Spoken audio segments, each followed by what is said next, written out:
Señor, tú eres el único que hace nuevas todas las cosas. Tú eres el único creador y el único que puede renovar en profundidad y en totalidad lo que nosotros somos.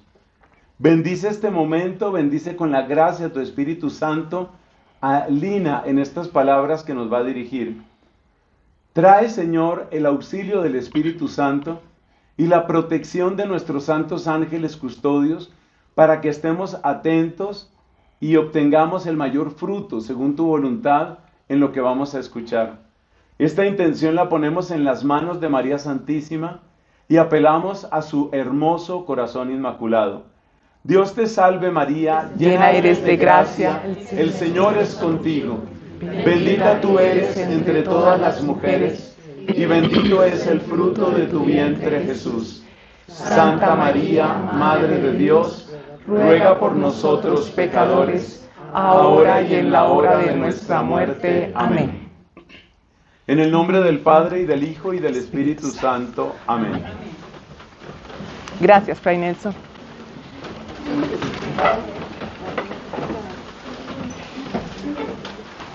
Quiero pedirles que el material que han recibido lo tengan ahí presente, lo vamos a utilizar más adelante. Esta charla que tiene que ver con sanación interior, con sanación de las heridas, va a tener 3 partes. Una introducción a partir de un texto muy corto, realmente es una introducción a una carta que Santa Catalina de Siena envía a un pupilo que ella tuvo muy pilo, un hombre muy diligente en la fe, muy al día, digamos, de todo lo que Dios iba dando a través de Santa Catalina.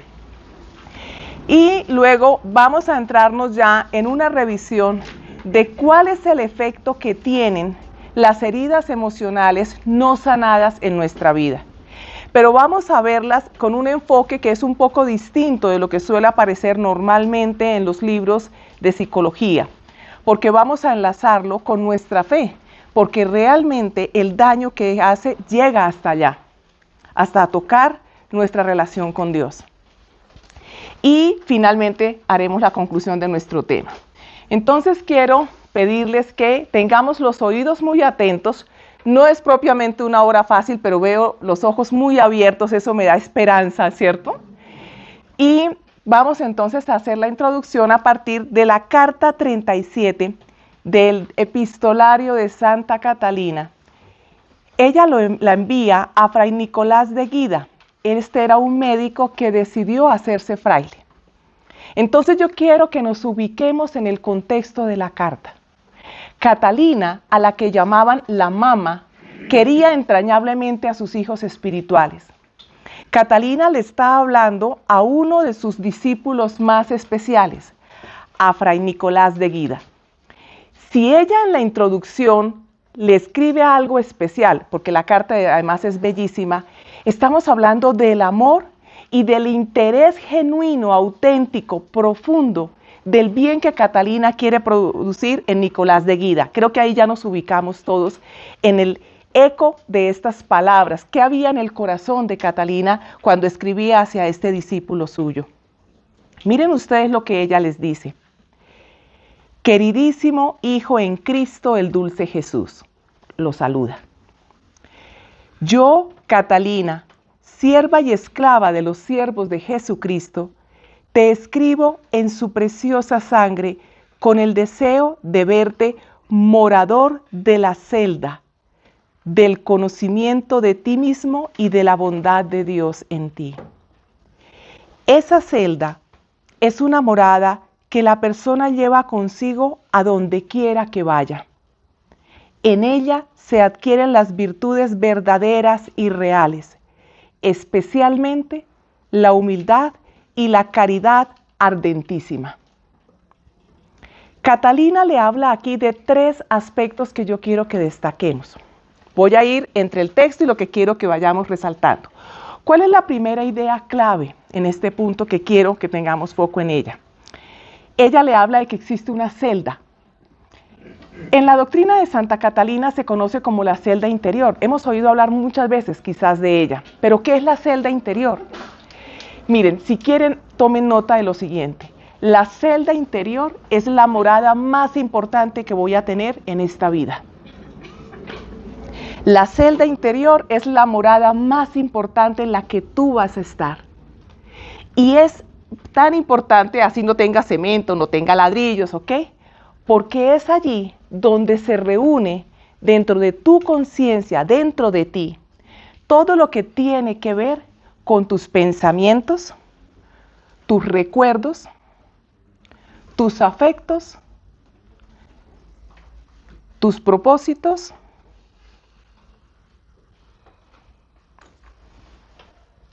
tus pendientes. Es decir, tú estás allí adentro. Así que esa celda existe. No importa si la negamos. ¿Recuerdan ustedes lo que en la enseñanza anterior recibíamos de que puedes decir lo que quieras, pero eso no va a cambiar el hecho de que Dios sí existe? Bueno, ocurre lo mismo con la celda interior. La celda interior existe.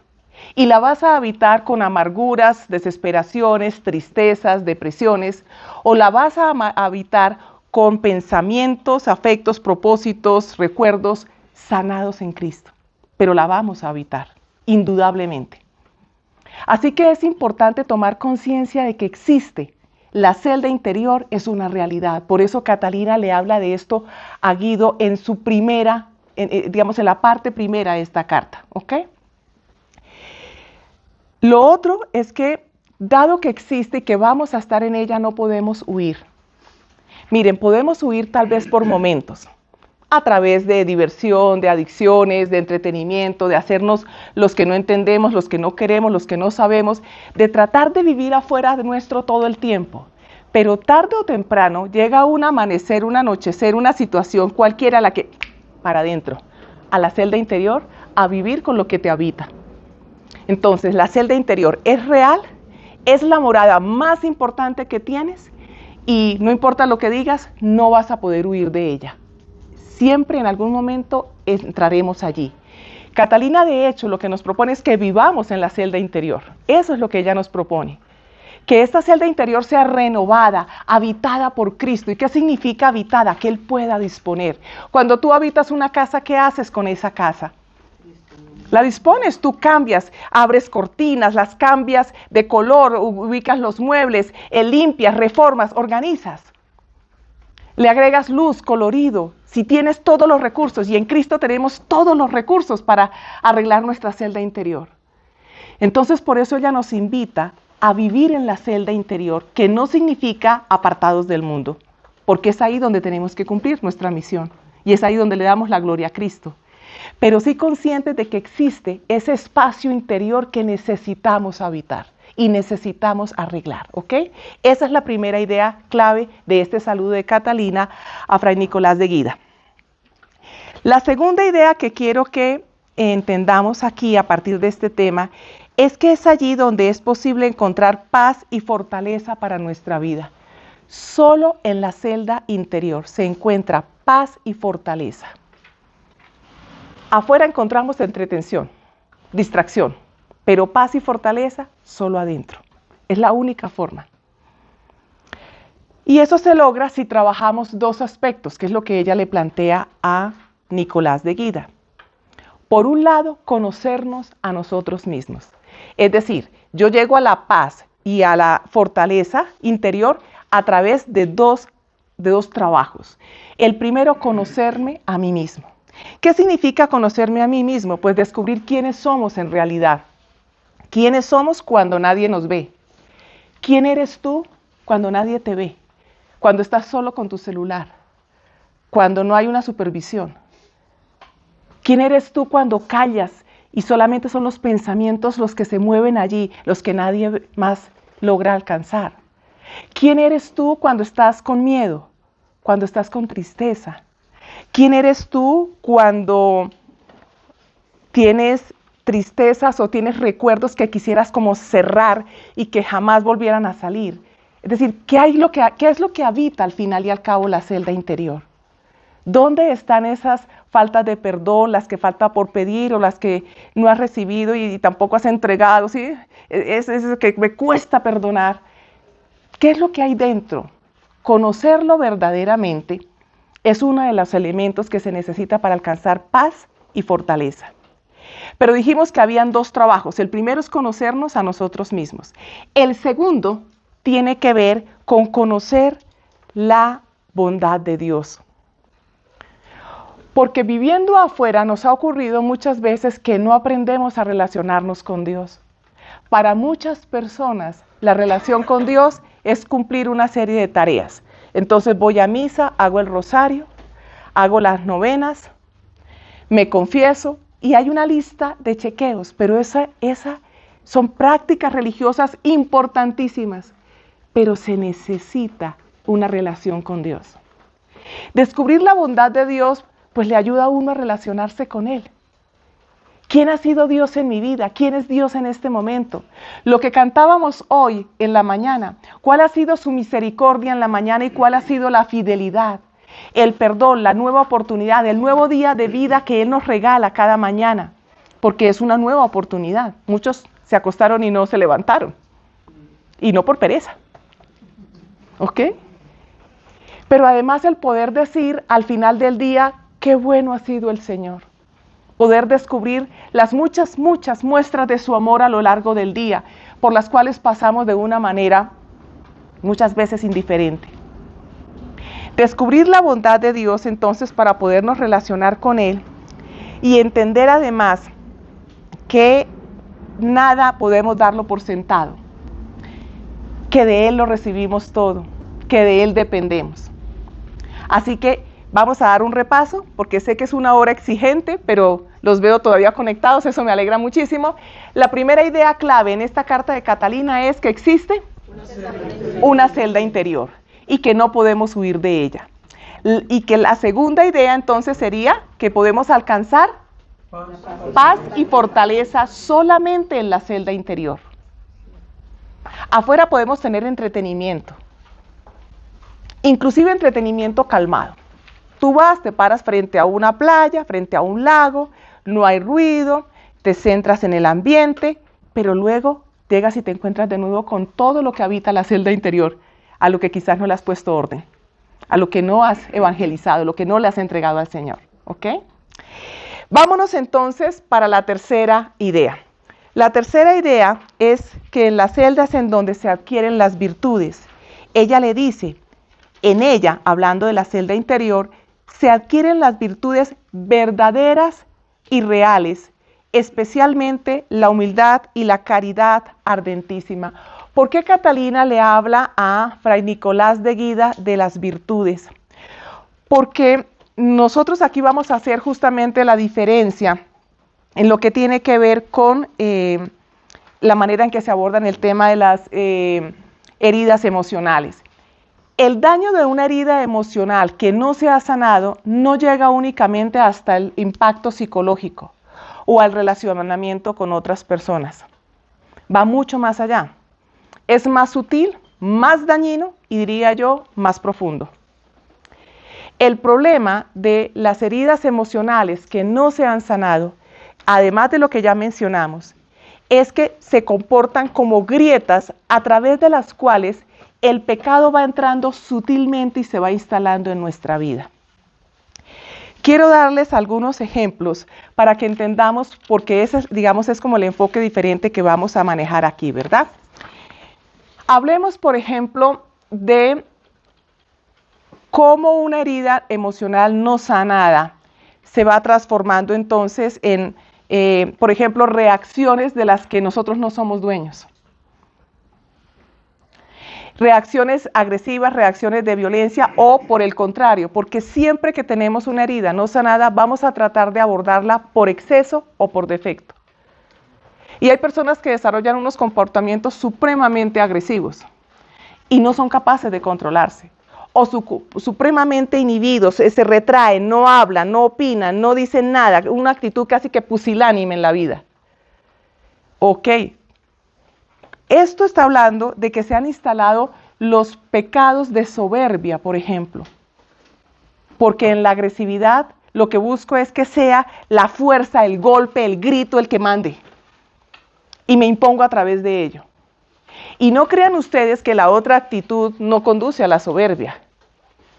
en el fondo, esta persona que se retrae, que se hace callada, se aísla, en el fondo termina haciendo lo que quiere hacer por debajo de la mesa. Impone a través de otros medios también su voluntad. Así que el esquema que quiero proponerles que hagamos es que nosotros hagamos una revisión de qué es lo que ocurre cuando no sanamos, cuando no dejamos que la gracia de Dios toque las llagas de nuestras heridas emocionales, me estoy refiriendo. Y aquí estoy hablando de heridas que realmente traen un traumatismo, ¿no? A esas a las que nos vamos a referir. A aquellas que nos bloquean en el relacionamiento con nosotros mismos, con Dios, con los demás. De eso es de lo que estamos hablando. Por eso creemos que la sanación no es solamente un camino psicológico, sino además un camino de conversión. Y ese es el enfoque que queremos proponerles en este retiro. No solamente un enfoque de sanación, también es de conversión. Quiero que miremos algunas luces para adentrarnos en esta celda interior. Cuando nosotros somos emocionalmente heridos, se da una cadena, una secuencia de sucesos. Lo primero es que cuando somos heridos, nosotros necesitamos darle una explicación a esa herida. Eso nos ocurre desde cuando somos niños hasta cuando somos adultos. Claro, cuando se es niño, las explicaciones y la capacidad y las posibilidades de defenderse frente a la herida son en muchas ocasiones más limitadas de lo que ocurre con un adulto. Es decir, el impacto es mayor todavía en un niño. Pero en los adultos, recuerdo el caso de un amigo psicólogo cuyos papás se estaban separando cuando él tenía 35 años. Y yo le pregunté, ¿cómo se siente? Porque me estaba contando muy triste de esta situación. Y me dijo, como si tuviera 10 años. Entonces nos golpea, pero cuando son niños los que están siendo afectados, con mayor razón, el impacto que se tiene es más fuerte, digamos, para traumatizar la vida. Todos necesitamos una explicación. Frente a una herida emocional, lo primero que nosotros hacemos es generar una convicción. Hay una explicación que necesitamos darle. A esto le vamos a llamar, en el caso de heridas emocionales que no se han sanado, quiero por favor que lo anoten, se trata de convicciones erróneas. Convicciones erróneas frente a las heridas que no se han sanado. ¿Y sabe con qué podemos comparar una convicción errónea? Con una especie de envoltorio. Haga de cuenta que esto es como que usted se cortó, tiene una herida y usted dice, me hirieron, necesito cubrir esto. La convicción errónea opera como una pésima, bendita curación que uno coloca encima de la herida. A través de las convicciones erróneas, nosotros tratamos de envolver lo que nos duele para que no duela. Lo primero que buscamos es darle una explicación. Entonces, ¿qué sucede con estas convicciones erróneas? ¿Por qué son erróneas? Las vamos a ver ahora con ejemplos. Son erróneas porque rompen la confianza en Dios. Y para que las podamos identificar, esas convicciones erróneas siempre incluyen una definición de quién soy yo orientada a lo malo. Es que yo no puedo, es que yo no soy capaz, es que no soy suficiente, no sirvo, no valgo, no tengo inteligencia, no puedo. ¿Sí? Siempre es atacándome a mí mismo. Siempre va atacando al otro. Es que mi mamá siempre, es que mi papá, es que mi jefe, es que mi esposo, es que mi hijo. Y siempre termina, o con mucha frecuencia, termina atacando a Dios. Cuando no logro una explicación para eso que ha dolido tanto, Dios no existe, Dios es indiferente, Dios no estuvo, Dios no más. Entonces las convicciones son comunes para algunas de las heridas. Esto tiene además el siguiente comportamiento. Estamos claros en que está la herida y para tratar de resolverla, niños, adultos, todos lo que decimos es que hay una explicación. Yo puedo decir, se comporta así porque es que le caigo mal por esto y esto. Además genero toda una teoría de por qué le caigo mal a la persona, ¿cierto? Y con eso la envuelvo y la pongo a infectar. Eso es realmente lo que estoy haciendo en términos emocionales. Pero de alguna forma yo siento un alivio porque ya encontré una explicación. Pero no nos quedamos en eso. Las convicciones erróneas tienen entonces el poder, porque son verdades que yo me creo y son realmente mentiras que introduje en mi mente. Ojo con eso. Yo quiero que escriban esa palabra mentiras, que usted ha creído que además son verdades. No es que mi mamá no me quería, no es que mi hermano siempre era el preferido, no es que desde el principio, es que desde novios éramos así. Usted viera cómo era cuando éramos novios. Nosotros creemos entonces que a esas convicciones erróneas las dejamos instalar como verdades cuando son mentiras. Hoy veíamos en la conferencia de la mañana la importancia de identificar dónde estuvo la propuesta engañosa del pecado. Bien, aquí empieza a armarse la propuesta engañosa del pecado frente a lo que son heridas emocionales. Porque usted está viendo estas explicaciones desde el dolor, no desde la objetividad. Porque cuando salimos con esas convicciones a explicar las heridas, no estamos preguntándole a Dios, ayúdame a entender qué pasa en el corazón de esta persona. Quizás no teníamos la relación con Dios o éramos muy pequeños, pero hoy la tenemos para poder decirle a Dios cuáles fueron las convicciones que yo me creí y que hoy necesito, Señor, que tú me ayudes a ver diferente. ¿Cuáles fueron las mentiras que introduje y que además les construí casi que un tótem? Se volvieron verdades absolutas, intocables para mí. Y esas convicciones tienden a variar dependiendo de la herida. Ahora vamos a trabajar con el material que les entregué para que miramos un poco cómo es que juega eso en nuestro interior. El segundo paso, después de que armamos estas convicciones como un envoltorio a las heridas, es que trabajamos las promesas internas dañinas. Tome nota de esa palabra, por favor. Promesas internas dañinas.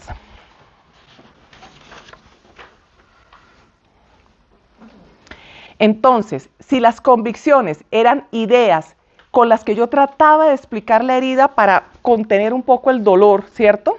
Y empezaban a romper mi confianza con Dios, las promesas internas dañinas son como refugios emocionales. Pero agréguele una palabra que necesito que quede clara aquí. Refugios emocionales sacrílegos. Así de seria con esa palabra. Refugios emocionales sacrílegos, que luego se convierten en cárceles emocionales. Refugios emocionales sacrílegos. Las promesas internas dañinas son refugios emocionales sacrílegos, que luego se convierten en cárceles emocionales. ¿Qué sucede? Cuando logro tapar la herida, colocarle la envoltura de una convicción errónea, entonces ¿ahora qué hago con esto? Pues lo vuelvo una promesa para que no vuelva a ocurrir el dolor. Las promesas internas dañinas pueden hacerse en silencio o hacerse en voz alta, muchas veces de manera inconsciente, pero quedan como un pacto que hice para comportarme a través de esa manera. Quiero darles un ejemplo. Conocí el caso de una mujer que, anhelando ser mamá, le parecía muy extraño que cada vez que le hablaban de bebés o del embarazo, no de bebés, corrijo, cada vez que le hablaban de cuando tú vayas a ser mamá, es que para que tengas en cuenta cuando vayas a ser mamá, y esta persona inclusive físicamente reaccionaba y tenía un anhelo inmenso de ser mamá y se llevaba súper bien con los niños, pero físicamente reaccionaba y hacía esto, no. De esta manera, no. Inclusive su cuerpo rechazaba, ¿me explico? Las ideas subterráneas, convicciones erróneas, venían por una herida que luego se pudo establecer más o menos hacia los 10 años. Cuando tenía 10 años, es testigo de cómo una de sus tías, muy joven, quedó embarazada. Y esto fue motivo de escándalo en la familia, porque además, era en un noviazgo, en unas condiciones realmente deplorables, muy malas. Queda embarazada y esta mujer, cuando tenía 10 años, es testigo de cómo la familia la rodea y hay un regaño impresionante y todos se le vienen en contra. ¿Pero qué le pasa? ¿Pero cómo no se puede dar cuenta? Porque además su tía tenía unos desórdenes hormonales por los cuales se vino a enterar que estaba embarazada en el mes 8º. De manera que cuando llega a casa con la noticia de que está embarazada es que en un mes nace el bebé. La persona que les menciono está a los 10 años siendo testigo de esta situación. Y es tal el nivel de humillación que sufre esa tía, que esa niña de 10 años mirando la escena dice, a mí esto no me va a pasar. Eso es una promesa interna, dañina. Esa promesa es la que hace que 17 años más tarde esa mujer ya diga cada vez que le hablan de embarazo, no, incluido su lenguaje corporal. ¿Ok? Las promesas internas dañinas, entonces, son una especie de refugio. Yo me comprometo a tener un comportamiento, una actitud, un pensamiento, una reacción. Me comprometo a hacerlo así para que no se repita ese dolor, para que eso no me toque a mí. Y lo que va amarrando es a un comportamiento que se vuelve repetitivo y que al final termina siendo un bloqueo para poder vivirla realmente con libertad. Así que tenemos la herida, le colocamos la envoltura de la, ¿cómo se llama? Convicción errónea, y luego a la convicción errónea le agregamos otra capa que se llama promesa interna dañina. Es decir, que la herida se ha infectado lo suficiente, ¿verdad? Y muchas veces la mandamos al tercer sótano del alma creyendo que allá no va a doler. Pero tarde o temprano termina generándonos más dolor y sobre todo empieza a generar una espiral de sufrimiento. ¿Por qué? Vamos a hablar de una persona que, por ejemplo, fue rechazada. Recibió rechazo de sus compañeros en el colegio. Y esta persona entonces empieza con una convicción errónea del tipo, es que a mí nadie me quiere, yo no valgo la pena, yo no soy suficiente para estas personas, cualquiera de esas convicciones. La promesa es, a mí nadie me vuelve a rechazar. Y entonces esa promesa interna genera un comportamiento del tipo, a mí me tienen que llamar, o sea, me ubican en primera silla, últimas no. ¿Por qué la presa de pollo es más pequeña para mí? ¿Por qué soy el último? O sea, a mí no me sirvieron suficiente. A mí o a mis hijos, porque además eso se traslada, ¿sí me explico? Empieza en una necesidad de llamar la atención que realmente la vuelve por momentos un poquito difíciles. Alguien por el que hay que orar mucho. ¿Ok? De manera que lo que era una herida se convirtió en una promesa interna. A mí nadie más me humilla, a mí nadie más me rechaza, por ejemplo, en este caso. Y entonces llamo la atención por todo. Y esto hace que se repita, porque cuando una persona asume ese comportamiento, pues la gente le saca el cuerpo. Entonces yo no entiendo por qué es que nadie se hace conmigo. ¿Sí? Yo traté de buscar equipo de trabajo, pero es que nadie se hace conmigo y a mí siempre me hacen el feo. Y vuelve y se genera otra herida. Porque se da cuenta y se reafirma. Hay un sesgo que se vuelve a reafirmar todo el tiempo. ¿Me explico hasta allí? Bien. Ese tipo de manejo, entonces, implica además algo muy delicado cuando trabajamos en el tema de las promesas internas. ¿Por qué son sacrílegas? Porque usted decide en ese momento cómo va a resolver la herida y la convicción sin consultarlo con Dios. Cuando decidimos hacer esas promesas internas, no le preguntamos a Dios, las dañinas. Por eso son sacrílegas.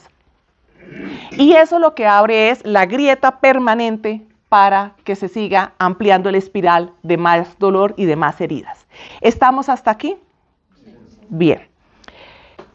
¿Qué vamos ahora a hacer? No se trata únicamente de, digamos, entender el origen del dolor y cómo fueron las capas que se armaron.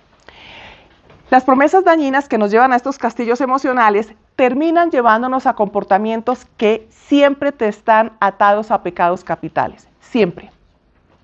Lo vamos a revisar ahora con el material, ya vamos para allá. Y la manera en que se abordan los pecados capitales es a través del cultivo de la virtud. Es decir, si tú quieres sanar de tus heridas emocionales, no solamente necesitas entender cuáles fueron las convicciones erróneas, las promesas dañinas internas que te hiciste, los comportamientos en los que aterrizaste, sino entender además a cuál pecado capital quedaste amarrado y permites además que sigas amarrado porque no aceptas que nadie toque ese tema, ni tú mismo quieres tocarlo.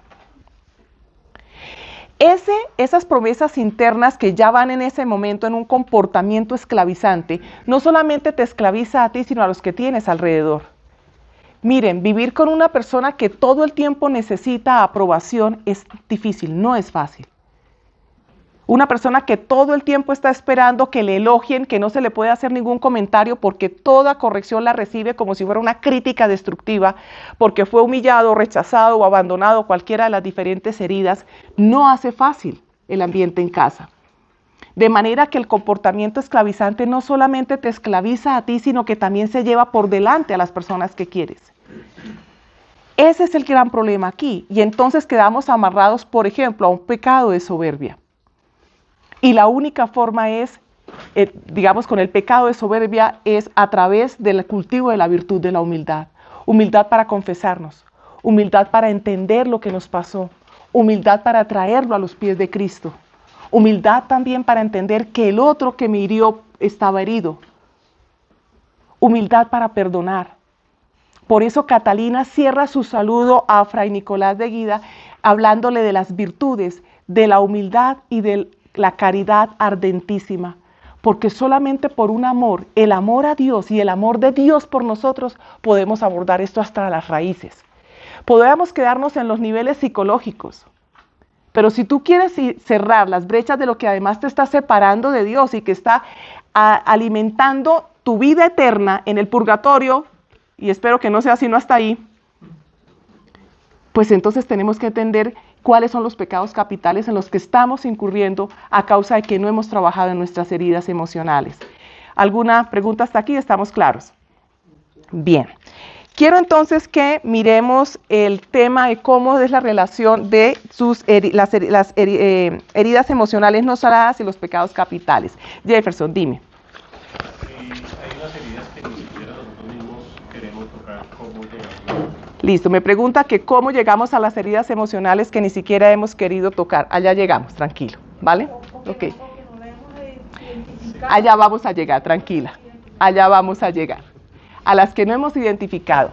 El material que les compartí nos va a ayudar una parte con eso, ¿vale? Porque sé que cuando uno se enfrenta a esto, hay situaciones en las que uno va recibiendo como que eso tiene que ver conmigo, pero no estoy tan seguro, ¿sí? O esto que siento, ¿de qué es? ¿Cómo va?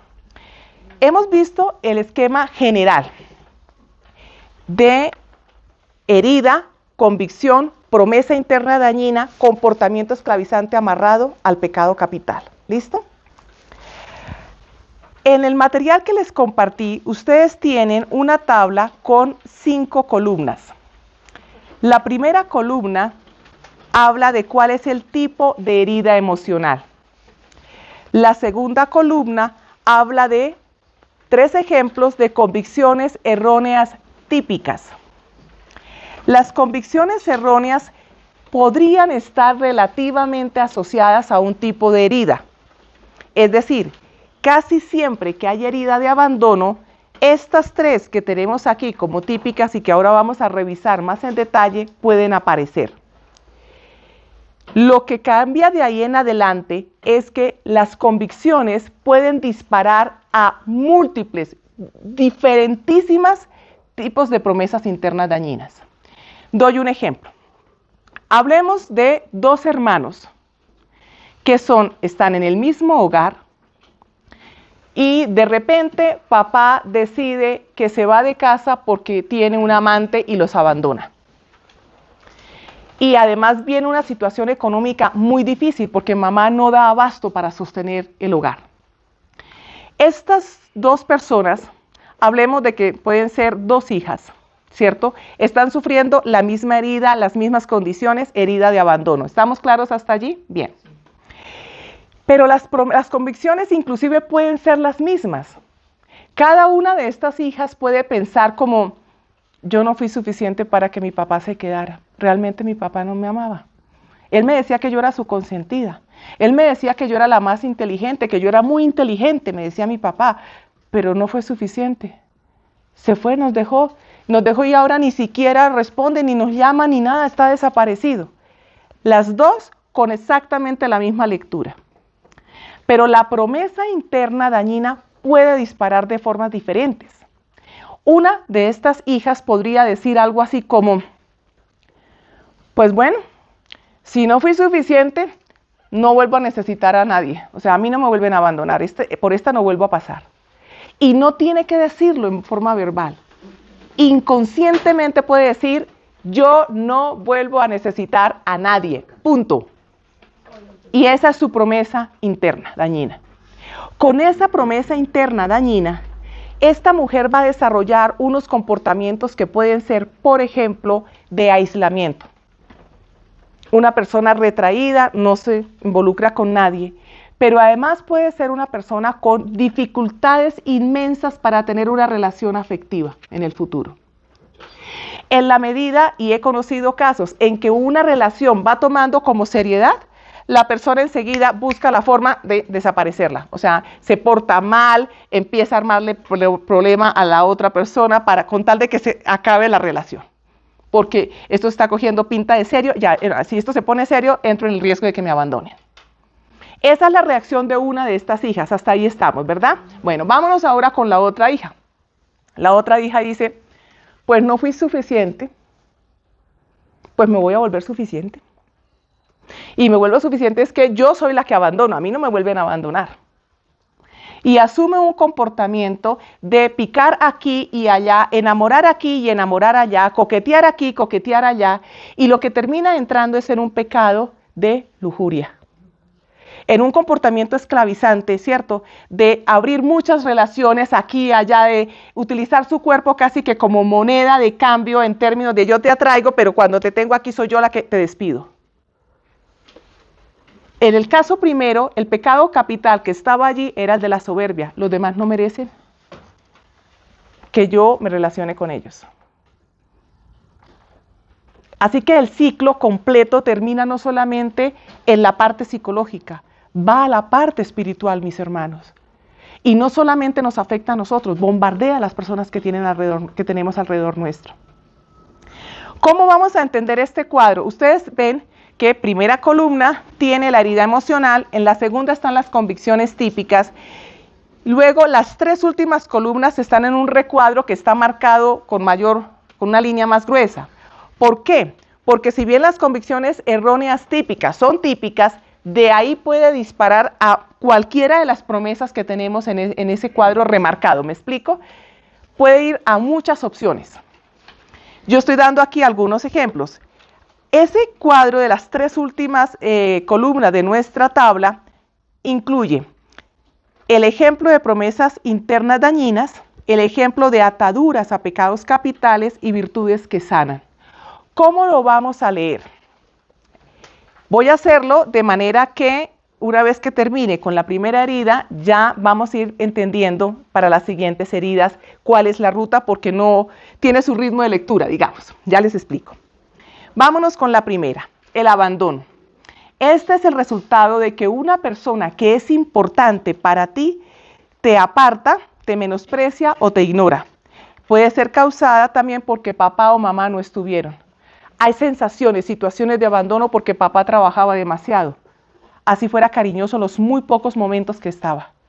O mamá trabajaba demasiado, o los dos, y yo permanecía solo o sola. Eso ocurre con mucha frecuencia.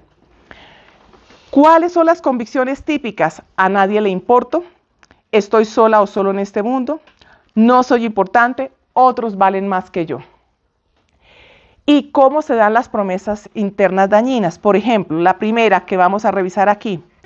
Pues como no le importo a nadie, o estoy sola o solo, o no soy importante y otros valen más, una promesa interna que se puede hacer a alguien sería: nunca volveré a necesitar a nadie. Y esto lleva a un comportamiento de autosuficiencia que rechaza la necesidad de amor y de Dios.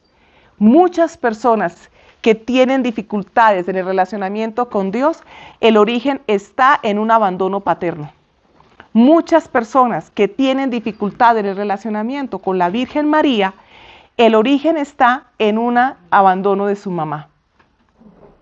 Así que yo proyecto en ellos y lo que hago es una autosuficiencia. No los necesito. Claramente eso está unido al pecado de la soberbia. ¿Qué nos ayudaría en este caso? Pues la humildad que reconoce la dependencia amorosa y la necesidad de Dios. ¿Es claro entonces cómo vamos a leer estas últimas 3 columnas? Para cada promesa dañina pasamos al ejemplo de atadura a pecado capital y la virtud que nos funciona. Hablemos de otro caso también asociado a la herida de abandono. Seré tan atractivo o atractiva que nadie me dejará, no me volverán a abandonar.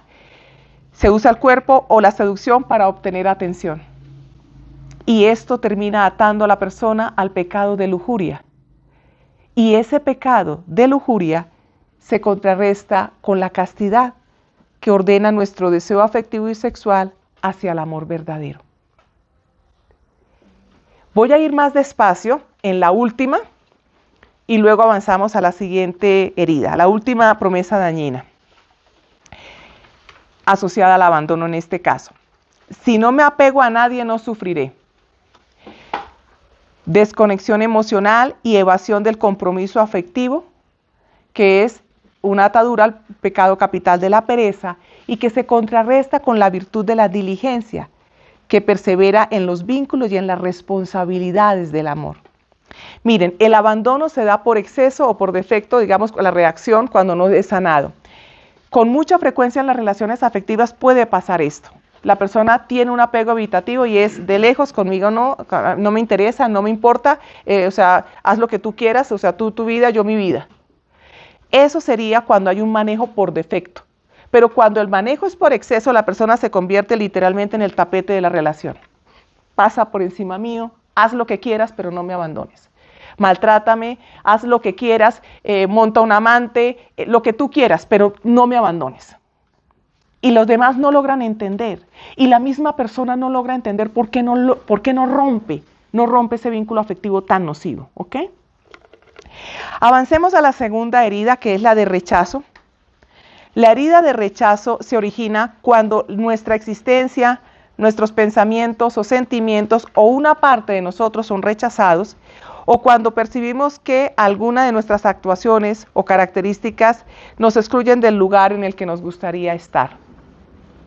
Convicciones típicas: no merezco ser amado, si muestro quién soy me van a rechazar, mi existencia molesta a otros.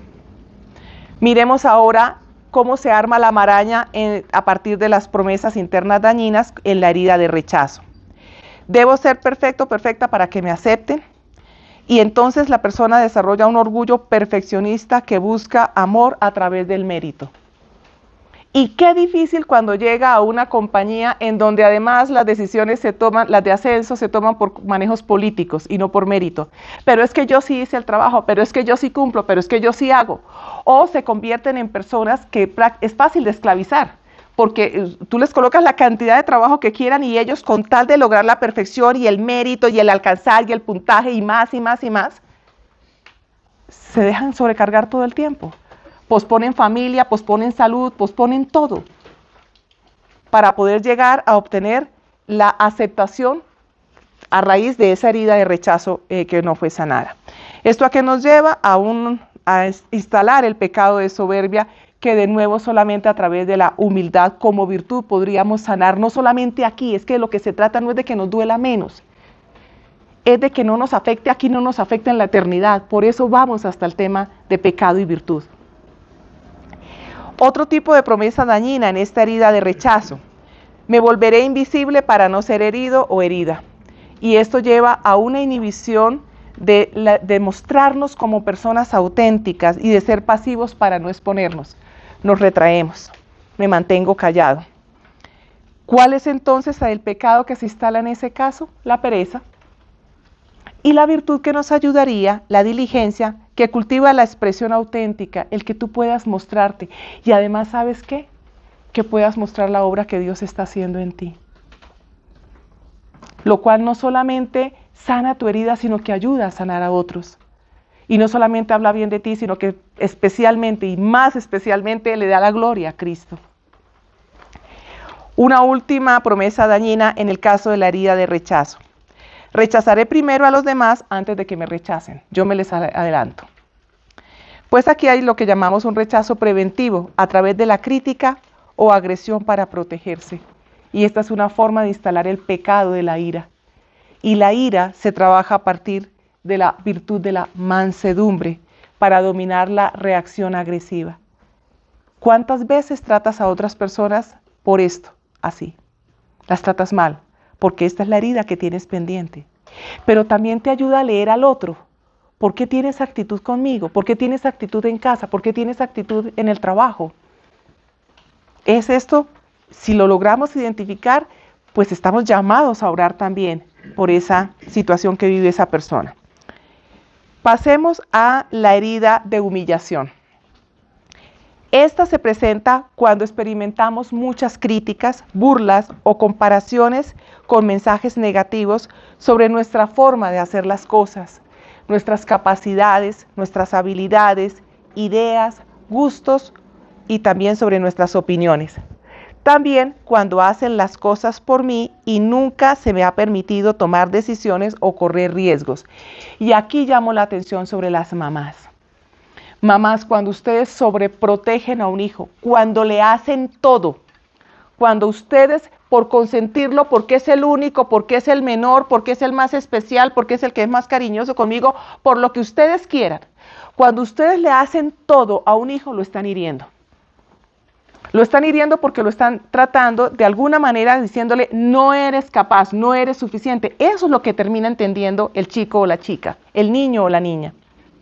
Y frente a esa herida de humillación, las personas desarrollan convicciones erróneas como estas. No soy digno de respeto, mi cuerpo o mis emociones son algo malo, no tengo derecho a disfrutar ni ser feliz y agrego una cuarta aquí. Yo no puedo, no soy capaz.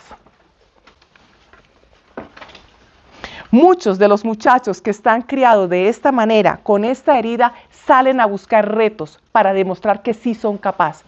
Están tratando a partir de retos de compensar una herida de humillación que de la manera más en buena disposición mamá o papá quisieron hacer cuando sobreprotegieron. Hablemos entonces de promesas internas dañinas para la herida de humillación. Pues si la cosa es así, yo me someto para evitar las burlas. Yo les digo que sí y que no se burlen de mí. Lo cual lleva a la sumisión o dependencia emocional para obtener aceptación, por ejemplo, en el caso de la fornicación. Y ahí se cuela el pecado y se instala el pecado de la lujuria, al cual nuevamente nos ayuda la virtud de la castidad para integrar el cuerpo y el espíritu en armonía con la voluntad de Dios para nosotros. Otro ejemplo de promesa interna dañina aquí, ocultaré mi cuerpo y mis deseos. Por ejemplo, se burlaron de mí porque era gordita, porque era alta, porque era bajita, porque era negrita, porque era muy blanca, por lo que fuera. Entonces, ocultar el cuerpo y los deseos. Pues esto implica un comportamiento de negar el propio valor y el cuerpo como falsa humildad. Es decir, yo digo, yo no soy vanidoso o no soy vanidosa. Y entonces lo que pasa es que termino no arreglándome. Y además creo que eso es ser sí, humilde, que la vanidad no ha calado en mi vida. Y lo que tengo es un descuido. Y no me arreglo. Y no cuido lo que el Señor Dios me ha dado. Pues en esto nos ayuda la humildad para aceptar la dignidad sin negarnos a nosotros mismos. Vamos a una tercera promesa dañina en el caso de la humillación. Buscaré placer para olvidar mi venganza. Y este placer no tiene que ver únicamente con el cuerpo en términos de lujuria. Miren ustedes que puede ser a dar un refugio en la comida. Muchos de los casos que tenemos de sobrepeso, de obesidad, tienen origen en este tipo de heridas. O, recuerden ustedes, por exceso o por defecto. La otra posibilidad es que la persona se va entonces a bulimia, anorexia, exactamente. Esas son formas en las que las personas tratan de lidiar con la herida de humillación. Cuando dices placer sensorial. Sentidos, únicamente en función. El placer sensorial, en el caso aquí de esta herida, promesa interna dañina, la gula, refugio en el exceso o placer sensorial como anestesia emocional. solamente estoy en términos de evitar el dolor, y entonces únicamente lo que se sienta rico, lo que se pase rico, lo que sea, lo que a mí me resulte rico. Solamente que tengan presente que dependiendo del camino en el que yo entre, esto termina cada vez en adicciones y el estímulo se necesita más alto, ¿no? Entonces, si lo que necesito es un shot de dopamina comprando, después lo que termino es haciendo compras múltiples, cosas que no necesito, y además tengo los argumentos, ¿no? Es que es mi dinero, es mi tiempo. No importa cuánto se haya acumulado en mi casa, cómo esté mi casa, llena de cosas ya, pero yo sigo comprando y llenándome de argumentos. Es decir, esta gula tiene que ver no solamente con el comer, tiene además con el hecho de que no soy capaz de parar, pierdo el control de mí mismo, porque cada vez necesito un estímulo mayor. Les invito para que pasemos a la siguiente herida, que es la de traición. Esta se origina cuando alguien que es referencia para mí me decepciona o me miente muchas veces. También porque sentí que fui engañado o porque mis padres o cuidadores principales no cumplieron lo que me prometieron, bien fuera algo puntual, pero importante, o porque me incumplieron en muchas ocasiones. Hablemos de 3 convicciones típicas para esta herida. Nadie es confiable, en nadie se confía. Amigo, el ratón del queso, le dicen a uno. ¿Ok? Así que amigos no existen, usted no confía en nadie. Eso es parte de la crianza que se establece en muchos hogares. No mostraré mis debilidades. Si confío, me destruirán. Esta es una convicción errónea típica. Si confío, me destruirán. Así que no confíe. Solo yo puedo controlar mi vida, nadie más. Y hay otra convicción típica que quiero añadir a esto, y es, si yo no lo hago, no queda bien. Veo que los hizo muy felices. Si yo no lo hago, no va a quedar bien. Es que nadie sabe hacer el arroz de leche como yo, nadie hace el aseo como yo, nadie hace el informe como yo. ¿Ok? Bien. Convicciones erróneas típicas que nos llevan, ya hemos dicho, a promesas internas dañinas. ¿Cuáles aplican aquí? O los ejemplos que hemos traído. Pues no vuelvo a confiar en nadie. Si esto es así, no se puede confiar en nadie. En esta oficina todos son unos falsos, en esta familia todos son unos falsos. Aquí se le voltean a uno cuando uno menos piensa. Así que en nadie se confía. Desconfianza que se convierte, mis hermanos, en resentimiento y rigidez. Inflexibilidad. Pues no, señor, no acepto, no soy flexible, me tienen que cumplir, las cosas son como son, yo no confío en ninguno. Y por tanto se instala, eso fue un estornudo, así que desde aquí decimos salud. Se instala el pecado de la ira. ¿Cuál es la virtud que nos ayuda en ese caso? La mansedumbre, que nos permite ir recuperando la confianza sin violencia. Y yo quiero aclarar aquí que la mansedumbre nos lleva a ser, digamos, una disposición para que el otro abuse. Pero en la medida en que no crecemos en esta virtud, lo que está ocurriendo es que nosotros estamos cada vez más prisioneros, mis hermanos. ¿Sí? Entonces, la mansedumbre no implica el que tú no confíes en algunas personas o en algunas actuaciones. Y yo quiero decirles que lo que estoy diciendo es bíblico. En el Evangelio de Juan, en el capítulo 2, hacia el final del capítulo, habla de cómo Jesús no confiaba en algunas personas porque sabía lo que había en sus corazones. Y más manso que Jesús, ninguno.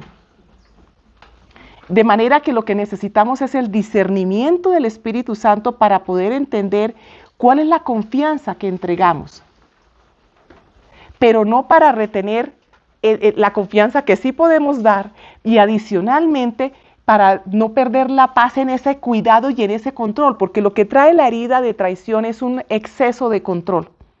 Esa necesidad de revisar que no me van a fallar, esa necesidad de revisar que no me la están haciendo, esa necesidad de controlarlo todo, de entrar en la microgerencia, yo reviso el peso, el centavo, la coma, el informe, todo lo quiero controlar. Bien, hablemos de otra promesa interna dañina. No volveré a demostrar mis debilidades, pues esto lleva a una autoexaltación que no admite vulnerabilidad. Claro, porque cuando usted no puede mostrar sus debilidades, entonces usted lo que hace es que se muestra hinchado todo el tiempo. ¿sí? Y no importa usted cómo lo muestre, los demás se dan cuenta que usted lo que tiene es hinchazón, no grandeza. Usted puede hablar mucho, usted puede ser extrovertida, usted puede hacer que sabe de muchas cosas, usted se puede ofrecer, usted es el que hace el favor, el que sube, el que baja, la que lleva, la que trae, pero los demás se dan cuenta. O sea, usted tiene que tener una autoexaltación todo el tiempo que además esto agota. Interiormente, es decir, emocionalmente, de un desgaste tremendo, como lo es el controlar. Controlarlo todo, créanme, que demanda una energía absurda. ¿Qué nos ayuda frente a esa autoexaltación que es soberbia? Pues la humildad para aceptar la propia fragilidad con paz. Sí, no me las sé todas.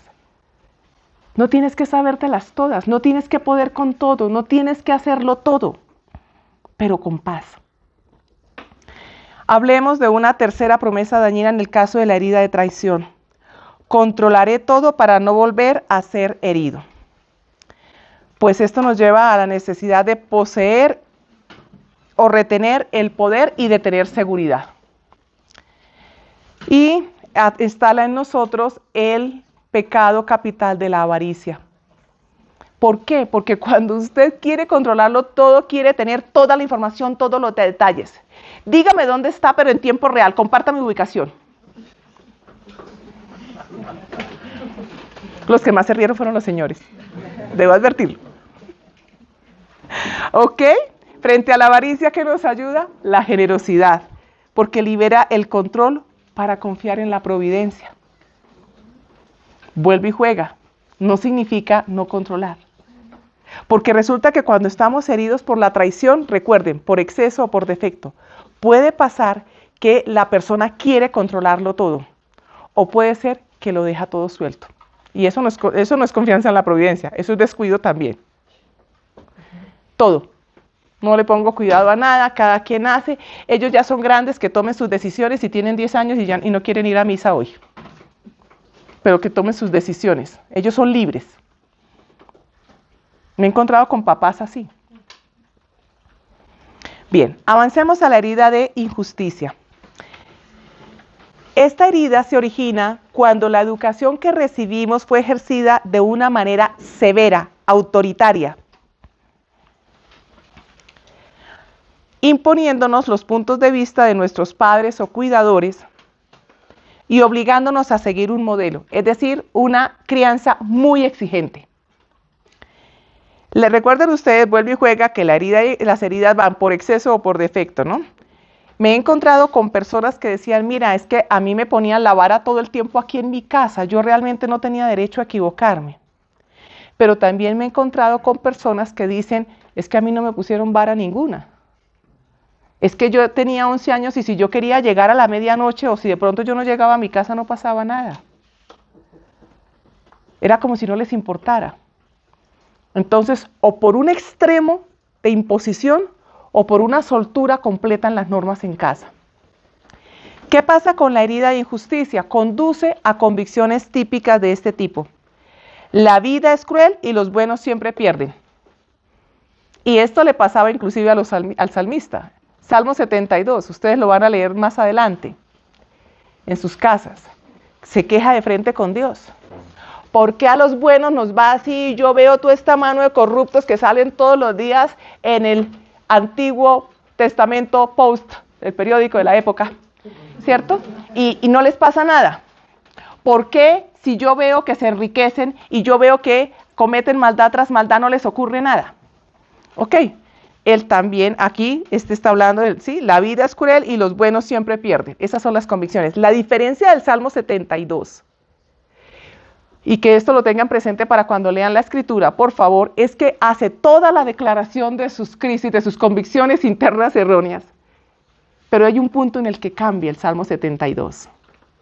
Cuando dice, pero entrando en el santuario entendí que sus pasos son pasos que conducen al Seol, a la perdición. Pero entrando en el santuario, más entrando en el santuario, dicen algunas, más entrando en el templo. O sea, ¿dónde entramos nosotros para que se nos cambie la convicción errónea? Porque es que se nos brota. Yo quiero que sepan que uno necesita espantar las convicciones erróneas como espanta la mosca cuando llega sobre la comida. Y se necesita tener relación con Dios y conocimiento de su palabra para poderle decir a esa mosca, fuera, ese pensamiento no entra, esa convicción errónea no la dejo instalar en mi vida. Eso hace el salmista cuando dice, mas entrando en el santuario comprendí. ¿Dónde entramos nosotros cuando las convicciones erróneas aterrizan en nuestra mente, en nuestros pensamientos? Bien, para esta de no, estoy aquí, en la vida es cruel y los buenos siempre pierden, otra convicción sería, no vale la pena esforzarse, y una tercera, si no lucho por mí, nadie lo hará. Estamos en la herida de injusticia. Ahora, nos lleva entonces a promesas internas dañinas del siguiente tipo. Pues si eso es así, yo haré justicia por mi propia mano. Porque si los buenos pierden, pues yo me cambio de bando y yo organizo la cosa y me la cobro por derecha.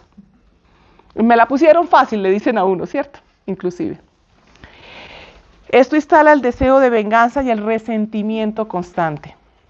Por tanto, el pecado de ira se coló en la vida y frente a la ira nos ayuda la mansedumbre para aceptar la justicia divina sin violencia. Otro ejemplo, dejaré de esforzarme no tiene sentido, porque si así es la cosa, pues todos sí. Si todos roban, ¿por qué no va a robar uno? Eso es lo que escuchamos en los ambientes de corrupción, dolorosamente. Y lleva a un comportamiento de desmotivación, cinismo y abandono del bien, que instaló el pecado capital de la pereza y que podemos contrarrestar con la virtud de la diligencia, que persevera en hacer el bien a pesar del dolor y a pesar de la dificultad. Veamos la última ejemplo de promesa dañina frente a la injusticia. Buscaré consuelo en el placer o en la comida, que me lleva a la gula, ¿cierto?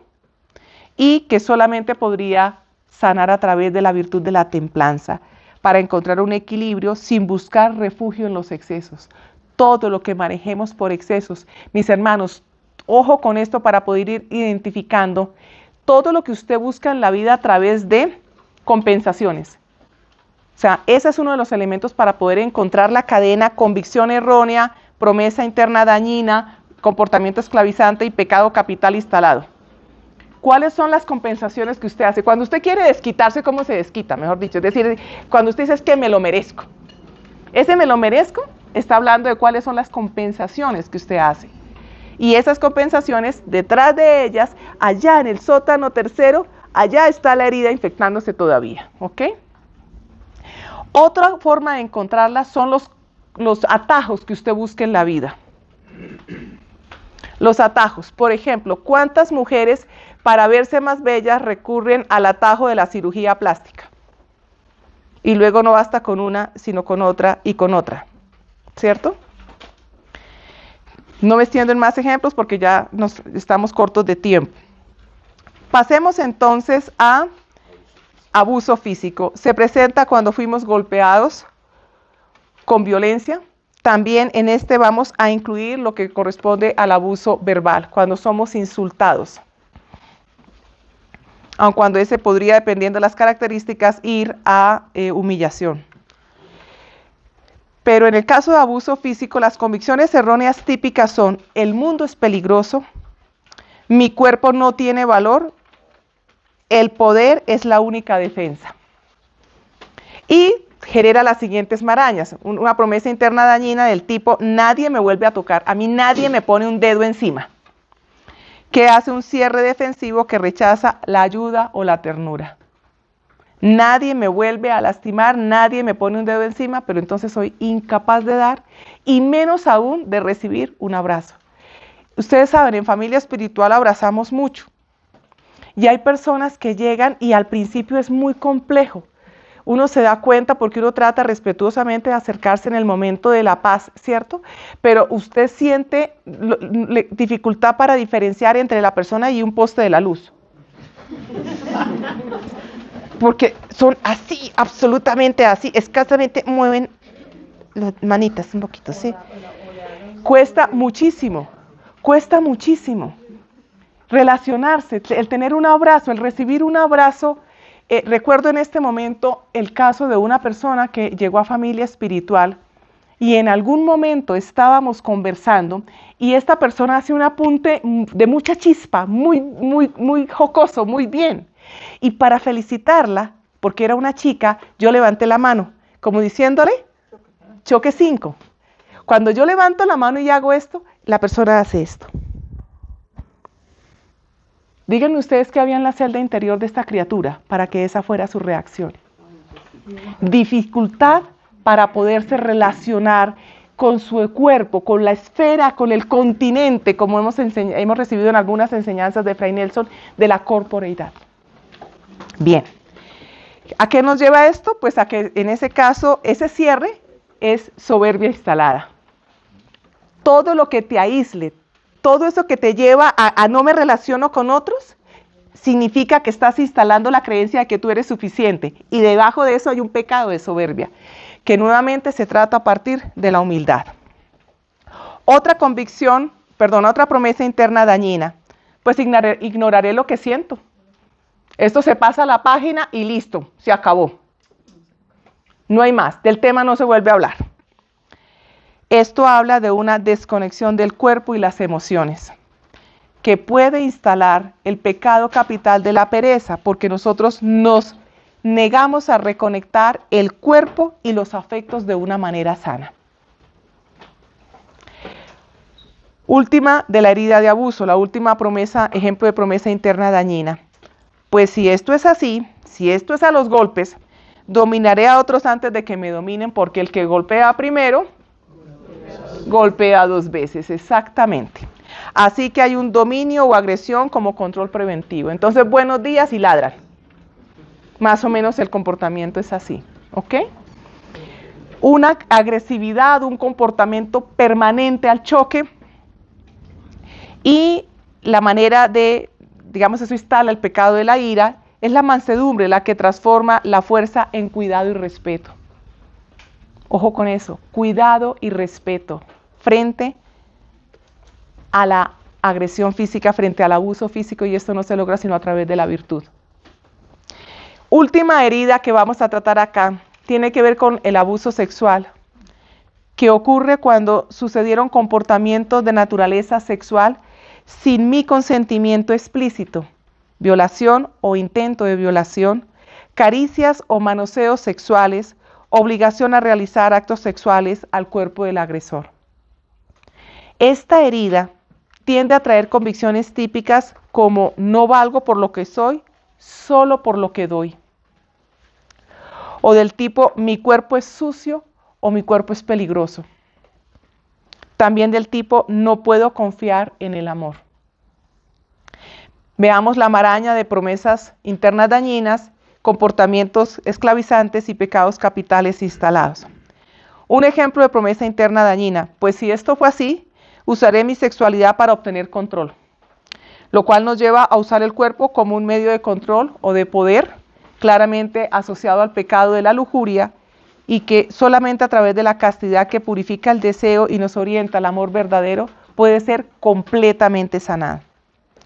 Otro ejemplo de promesa interna dañina, reprimiré mi deseo para no pecar, lo cual nos lleva a una retención del deseo y del gozo como autoprotección. Una incapacidad para disfrutar impresionante, un bloqueo completo. Entonces, para tratar de alejar ese dolor, lo que hago es que no siento y no busco y me niego por completo a tener un gozo sano, un gozo, digamos, que me lleve a una entrega libre del corazón, como el que me permitiría la virtud de la generosidad. El último de nuestros ejemplos, nunca volveré a entregarme emocionalmente. A mí esto no me vuelve a pasar. Pues nos conduce a un bloqueo afectivo y a una negación del amor, que podríamos decir instala el pecado de la pereza. ¿Por qué? Porque no perseveramos en el camino de la integración emocional, que es a lo que nos conduciría la práctica de la virtud de la diligencia en este caso. Como les he mencionado, las heridas pueden traer convicciones típicas, pero disparan hacia diferentes promesas. Así que este cuadro se combina después de la columna de convicciones en múltiples promesas internas dañinas. Las que tenemos aquí son básicamente un ejemplo de lo que con mayor frecuencia se presenta. Quiero que cerremos la charla entonces volviendo a la doctora de Siena, a la amada Catalina. Catalina muestra que solamente a través de entrar en la celda interior es posible lidiar con este inventario que hemos revisado en esta charla. Por eso ella insiste tanto en la necesidad del conocimiento de nosotros mismos y de la bondad de Dios. Atravesar por toda esta basura, por todo esto que en algunos de ustedes yo veía las expresiones en sus rostros, porque no es bonito hablar de esto, pero cargamos con ello. Eso es lo que tenemos en la celda interior. Resentimientos, falta de perdón, envidias, dolores, culpas que no hemos traído a la presencia del Señor. Mucho rechazo, rabias profundas, deseos de venganza, pero como que nos retenemos, pero ganas sí, ganitas sí. ¿Ok? Y todo eso que vuelve y aparece en las noches en las que estás solo o sola, o en las madrugadas, o después de las famosas compensaciones de las que les decía que debemos tener nota. ¿A través de qué compensas? Porque después de esa compensación viene la caída, ténganlo por seguro.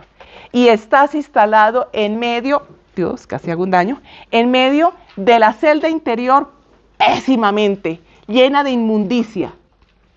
La buena noticia es que Catalina nos habla de que quien más quiere habitar esa celda interior es Dios, contigo.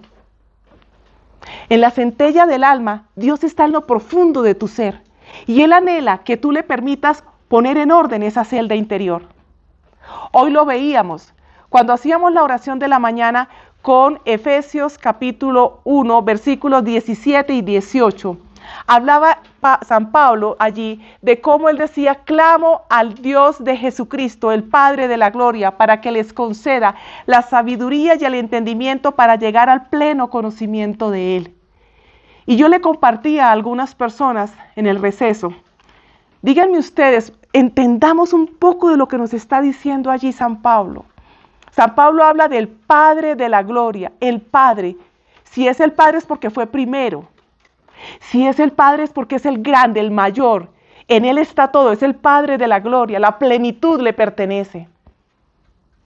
Pero además Él clama que nos dé el espíritu de sabiduría y de entendimiento, la apertura de la mente.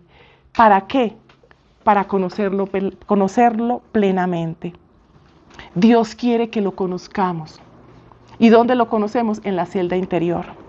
Ahí es donde vamos a descubrir lo que Catalina le decía a Nicolás de Guida. Le hablaba de la bondad de Dios, porque cuando la conocemos es más fácil limpiar la celda interior. Y la celda interior se vuelve un lugar hermosísimo para estar en él. Por eso Catalina recomienda que no salgamos de la celda. No significa aislarnos del mundo, sino tener conciencia de quién soy y de con quién vivo en la celda interior, con Él.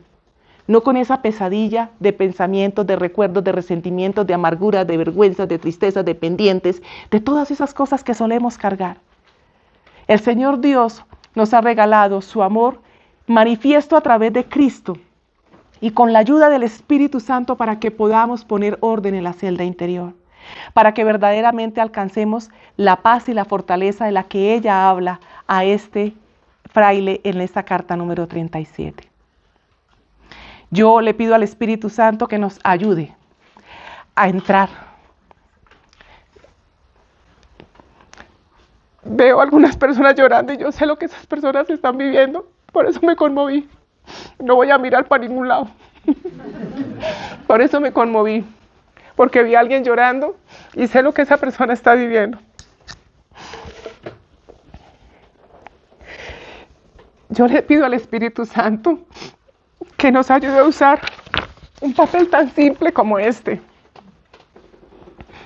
Son 2 hojas. Pero solamente la actitud de tu corazón puede hacer que lo que Él quiera hablarte, que ni siquiera quizás esté escrito aquí, que lo que Él quiera hablarte a partir de esto realmente permita que le abras el corazón. Tú no viniste aquí, bueno, tal vez te mandaron, ¿es cierto? Pero Dios no te trajo para perder el tiempo. Dios no. Si tú viniste obligado o obligada, créeme que para Dios esto no es, a Dios no lo obliga a nadie. Dios te trajo para que entres y le digas: ¿sabes qué, Cristo? Aquí hay tantos ratones que yo necesito de tu ayuda. Aquí hay mucha inmundicia que necesito sacar.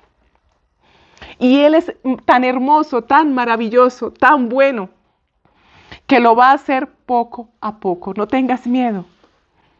Él te va a mostrar qué es lo que quiere que en este retiro y por dónde empiezas para ponerle orden, para que su señorío crezca en la celda interior. Para quienes esto es nuevo, yo les digo, abran el corazón. Y para quienes ya lo conocían, porque aquí hay varias personas de familia espiritual, abran los oídos, porque nos hemos acostumbrado tanto a la celda interior, pero entramos realmente tan poco en ella, tan poco, que la vida sigue siendo miserable por ratos. Y Dios quiere una vida en abundancia para nosotros. No le neguemos esa oportunidad. ¿Cuántas personas importantes quieren que ustedes los conozcan? Yo ponía el ejemplo hoy, el hombre más poderoso en este momento puede ser el presidente de Estados Unidos. ¿Y cuántos esfuerzos hará el presidente de Estados Unidos para que tú lo conozcas? Pero Dios quiere que le conozcamos plenamente, plenamente. Y por eso ha hecho un llamado. De eso habla también el libro de Efesios. Él ha hecho un llamado. Y lo que tú estás recibiendo aquí es parte del toc a tu corazón para que lo dejes entrar. Que el Espíritu Santo nos ayude en esa obra, en este retiro. Gloria al Padre, al Hijo y al Espíritu Santo.